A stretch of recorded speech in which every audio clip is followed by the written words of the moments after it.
New to Exchange 2003, and a great boon for security here, is the use of a public key infrastructure. Now, the key management server and all that stuff is now gone from Exchange Server 2003.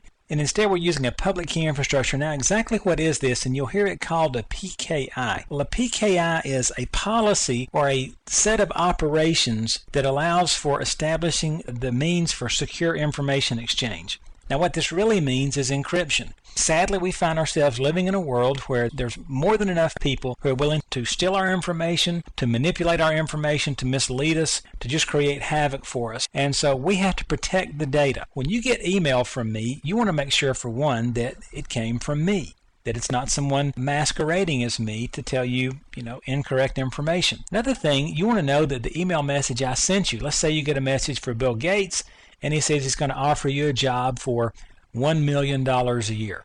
Later you find out that someone intercepted that message and added 2 zeros. Bill's only going to pay you $10,000 a year, but somebody has added 2 zeros to it. So you can see how these things are going to affect you. Exactly. What is this? It's an integrated set of services. Now, everybody wants one-button functionality in the computer world. My recommendation to you here for PKI, Microsoft has a fabulous book, a Microsoft Press book out called Microsoft Security Technical Reference. It's part of the Microsoft Press. It's one of these 500-600 page books, hardback, well worth it, a great read. But let's look at the different services that are here. You're going to get the services that provide the public key infrastructure. You're going to get some administrative tools, and then you're actually going to get digital signatures and encryption as a result of all this. Well, let's look at the components that are involved in this. First of all, you need a digital certificate. A digital certificate authenticates users and computers. If I show up to your office and I say, "Hi there, I'm Mark Long,"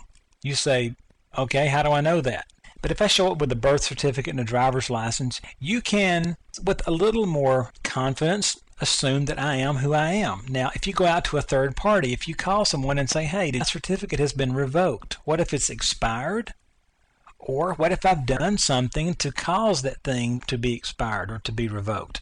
Good example is your driver's license. Have you ever been pulled over and handed the cop an expired driver's license? He's not happy. What that's telling him is you didn't go back down to the courthouse and basically recommit to continue to abide by the laws and get a new license, and they check your eyes and all that sort of thing. If your license has been revoked, there's a reason. So we can do the same thing with certificates. If someone becomes a security threat, we can revoke the license. Now, we need to publish that somewhere so that anything using our public key infrastructure can check the certificate that's being presented for authentication and find out if it's still valid.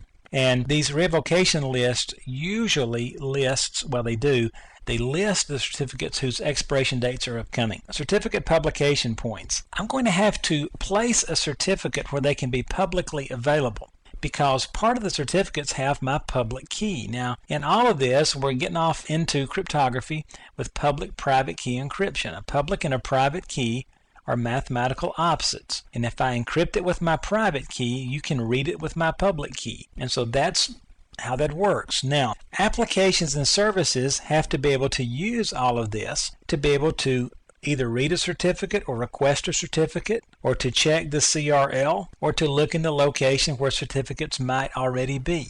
So there's a lot that goes on here, and I just wanted to introduce you to it. What you need to do is go out and